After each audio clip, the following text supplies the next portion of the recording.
I feel very confident. Wow. I'm hitching my wagon really to one guy this week. The big golfer again? Not the big golfer. Are you going to apologize for the big golfer? Yeah, I am. Okay, I good. am. Thank you. I am. That's really cool, I expected really big things from him. I will say we said he was going to win the Masters by $1 million, and we haven't played the Masters yet. So I'll issue a more formal apology after the Masters if that suits you. I will not apologize because he almost won the PGA. That's true. That's true. Will you apologize for that? No. Okay. No, It's cool to see you guys come together. we're not going with the big golfer. We're hitching our wagon to another. As we go to the birthday boy, Bryson DeChambeau turns 27 today, so happy birthday to him. In terms of his strategy, Trevor, he tends to just go for it, really, and take on the rough if that's what it takes, perhaps he thinks, to get the lowest score this week. What do you make of his plan?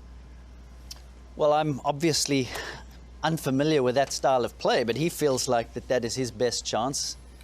One of the things that I do give him credit for is he's not going to make any kind of change without have done the research, making sure that it does line up with his skill set. And yeah, he was really open and honest with us yesterday in that sound, saying, hey, I'm going to try and bomb it down there as far as I can. I feel like I then can use that advantage and will be able to hit the greens easier coming in with shorter clubs, even though I am coming from the rough. But I'll tell you what I am paying attention to. Yesterday, he had a long day out here. Came out, had a long session, went to play 9 holes, came back, did a lot of work, particularly with this club. He's struggling with the accuracy off of the tee right now. And, you know, like David touched on in the start, at some point, you're going to have to start ramping down your preparation so that you can actually prepare for the tournament, because it's going to be such a grueling week, mentally and physically. I'm just a little concerned that he's spending so much time out here right now. Well, it seems a little contrary, his statements themselves. I mean, he said he's going to bomb it down there, but he also said the player who wins is going to have to hit it in the fairway and knock it on the green. So it's kind of like, which one is it? And, you know, we've seen his reaction here through yesterday afternoon and through a little bit this early afternoon that he doesn't seem particularly pleased with this club. And so even though he might have that distance and that speed, it's something he might not be leaning on, because you know what, you're not going to play out of this rough consistently and have a chance to win. And here's something that always made me a little nervous when I was playing. Got 2 drivers out there on a Wednesday afternoon. Only, you know, what has he got? Probably 24 hours before his tee time. He's got 2 drivers and they're both going left and right. Maybe we can go with a Phil Mickelson option and play with 2 drivers, and that way he has the dogleg lefts and rights covered. But, you know, hopefully he can settle in on something, because he felt good about his preparation last week. I actually spoke to him and his coach, Chris Como, last week. It felt good coming here. Clearly he's searching a little bit right now, but this is one of the guys that is like in that second group of players that you feel like has a shot to win this week. Done much around there. It's such a tough golf course. These are my 5 favorites, though. So when you look at my list, you're not going to see Justin Thomas, though I think he's a nice young man. Just not liking him this week at Wingfoot. But I do agree with you about Xander Schauffele. I mean, he seems That's a good point. Okay, so a bit of debate so far. So let me see if I can iron out some of the creases with my top 5 favorites. I've got Justin Thomas, Robert Dameron, your man, down there at number 5. As Damon said, only 3 top 10s in majors, which just surprised me. Hasn't been on the kind of... Welcome to the First Cut Podcast. I'm Rick Gaiman, and this is your U.S. Open Megapod. Yeah, mega preview pod. Or whatever. I think John Rahm's going to win this week. I really do. I think it's very likely. I'd love to see it. I would love to see John Rahm win this thing. Greg, you're up, sir. I've stayed. I'm proud of myself because I change my mind a lot in these things. And you look, and there's ebbs and flows, especially when you do a really early one, and then the majors get rescheduled.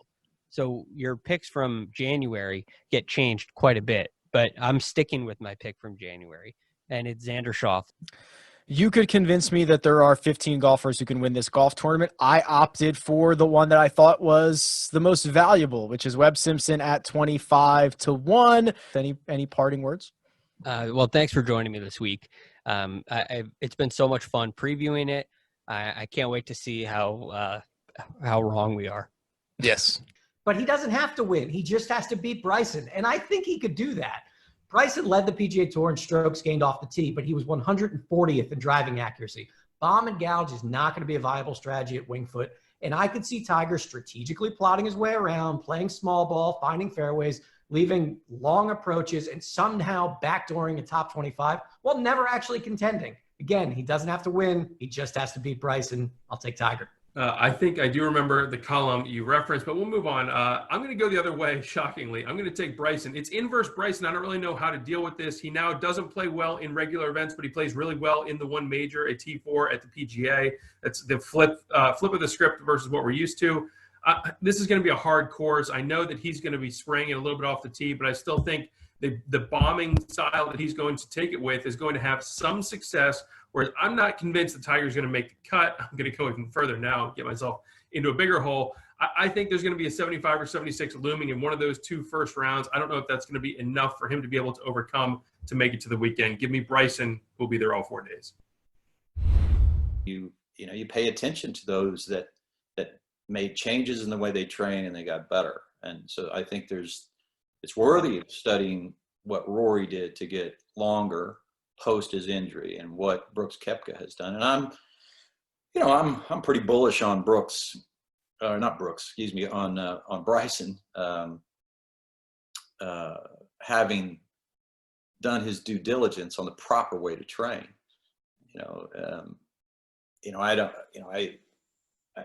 I think he would have left no stone unturned. I don't think he would have blindly taken the advice of a trainer without doing his research. So paying attention to how he's feeling as well. Probably with obsessive detail. Yeah. And again, in one particular area, which is a fairly important area, it made him a dominant force off of the tee. He still has a long way to go. Good opener. Becoming anywhere near the player that a Dustin Johnson or a Jon Rahm is. I mean, Bryson's a fine player, but he's not in their league. His iron play needs a lot of work. The same thing that makes you, or that may make you a really long driver of the golf ball, is not the thing that makes you a great iron player. I've heard internally he's getting some persuasive argument to go to a regular length wedge or a shorter wedge at least. And again, that's not a new idea, but I've heard that it's getting closer to home. So yeah, I don't think that would have any difference whatsoever. That's not the problem. That's not. No, I'm not saying it's the problem, but right. But I don't know why. That's beside the point. It's the technique that matters. It's a 6-iron length wedge. Yeah, it doesn't matter. It's the technique that matters. It's just the technique. He's not particularly good with a 6-iron anyway. It's his iron play in general that he struggles with.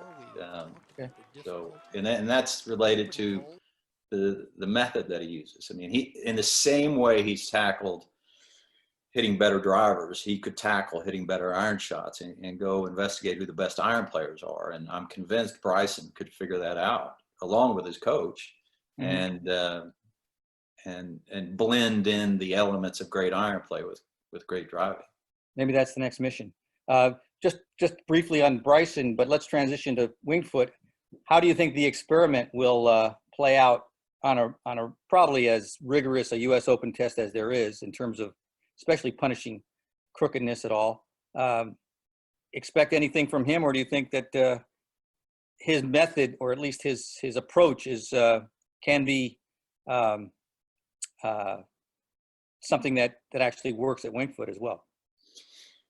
No, I mean, if you look at 2006, one, that was the first year of graduated rough, but also if you go back and watch the U.S. Open final, which you can do on YouTube, you could see that a lot of the places that Phil Mickelson was missing it were trampled down by the gallery.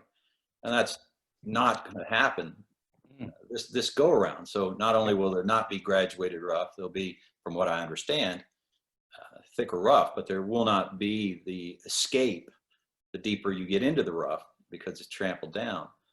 So you're going to pay a stiff penalty for a miss there. At least I hope you do. I think the experiment that was graduated rough, it lasted from 2006 to 2018. Personally, I think it was a huge failure. In terms of what the U.S. Open has always meant, and in my opinion should mean. I was just going to say, from 2006 to 2018, the average of the winner in driving accuracy was 28th. The 13 years that preceded that, it was 13th. Mm-hmm. And if it weren't for graduated rough, you could make an argument that Cabrera in 2007, Woods in 2008, Spieth in 2015, and Koepka in 2018 would not have won the U.S. Open. They don't win the U.S. Open. Mm-hmm. Where they finished in driving accuracy in those weeks doesn't win a U.S. Open. It did in this more forgiving era, but not a minute too soon. I think they've abolished that philosophy. All right, back here at 9. Launch. Here we go. Wow, 192 mile an hour ball speed. That is high. Down the right side, it appears. Brandel. I do this every time, don't I? Bryson DeChambeau, 22-1, 10th in strokes gained putting, but 111th in strokes gained around the green, which means his chipping isn't for crap. Michael, buying or selling? I'm selling. I think DeChambeau's going to outsmart himself at Winged Foot. I don't know that he's going to be disciplined enough to do what it takes to get the ball in the fairway. I think he is so set on his method that he's just going to try to blast it off the tee and bludgeon Winged Foot into submission. And nobody's ever been successful trying to do that. Yeah, he's a good putter, but Winged Foot's greens are very problematic. And he's going to drive himself crazy trying to figure out the slope and the break and the speed. I just don't like the way he plays golf for a place like Winged Foot. I'm selling as hard as I can. I'm sitting here looking him up. I'll tell you what, it may take him 6 hours to finish rounds out there on those greens, and they are complex. I think he's going to encounter a lot of problems because the USJ is absolutely not going to let a bomber kind of rule the week. I don't see that happening. And wouldn't you know it, the PGA Tour website wouldn't give me what I was going to look up, and I don't need. He's really cooled off as well. He's had some solid stretches of golf since winning in Detroit, but he just hasn't been the same guy since the victory, which was against a weak field on a golf course that could be bludgeoned to death. You look at his, and finally it does come up. I mean, he made a ton of noise and had a top 5 streak going from before the coronavirus stopped things until the win in Detroit, and he does still remain first on the tour in strokes gained off the tee, which is nice. And he's obviously first in driving distance, and he ranks highly in a lot of categories. But I just don't think I think the price for missing a fairway is going to be so high this week that I don't have any choice but to sell him, even at 22-1, a price I love. And look what's going to happen with DeChambeau bulking up and swinging this hard. Whether his body can hold on to this or not remains to be seen, but he's going to ruin about 10 or 15 tour players that are going to try and do that, and who knows how many amateurs are going to get ruined trying to do that. You really okay? So I'm glad. All right, we're going to go all over the map here. That's fine. I my theory on Bryson is, and I could be 100% wrong, but my theory is, look, he's trying something new. He's going to do it. There's no way anyone can have that last forever, but he's going to roll the dice and see how long he can play that type of golf, see how long his body holds up. But I've talked to a few of the college players, and I asked, like, what do you think about that? They're like, well, we'll hit the gym, we'll get a little bit stronger, but to that level, there's a certain area where the gains are not worth it.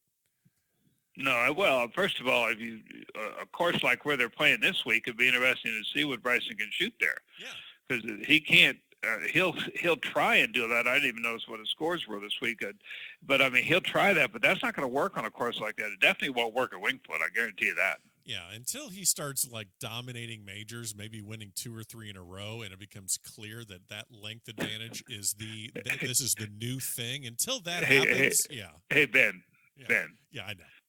You smoking your divots or something? I didn't he say ain't going to win 2 or 3 in a row. No, I didn't say it was. I didn't say it was. I said, let me know when that happens, which is me saying, no, that ain't happened. No, we don't know. No, I say I don't think it'll happen, but you never know. That's Anything's possible. Yeah. We never thought that Tiger would come back and be able to play at the caliber to win again, everything his body's been through, and he proved us wrong. So you never know. You never know.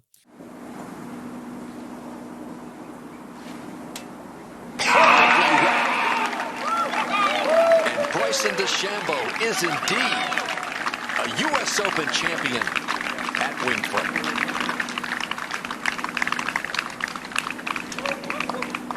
What a player.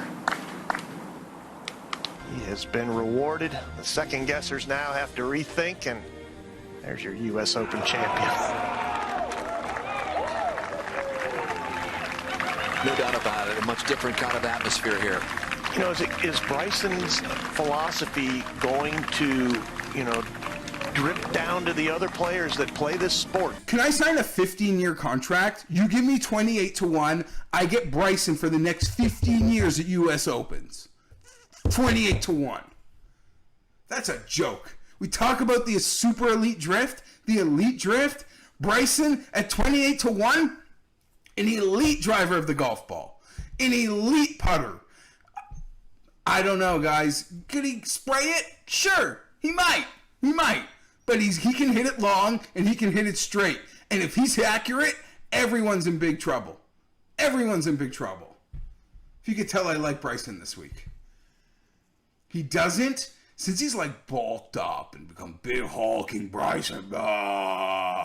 People have taken away his original attribute or his original joke of being like an incredibly cerebral, scientific player. Well, this course is going to be all about strategy. And in this modern era of golf, outside of Tiger Woods, I don't think there's a player that I would trust more in a strategic event than Bryson DeChambeau. That's just how I feel. He's going to win on Masters too. I got a beautiful Masters future, but I'm going to protect it this week because I think he can win the U.S. Open. And that number is ridiculous for a guy with his skill set and what we're seeing U.S. Opens, who's winning U.S. Opens. Long hitters, straight hitters. Yeah, everyone's going to have to scramble. Everyone's going to miss some fairways. 28-1. Thank you. Moving along.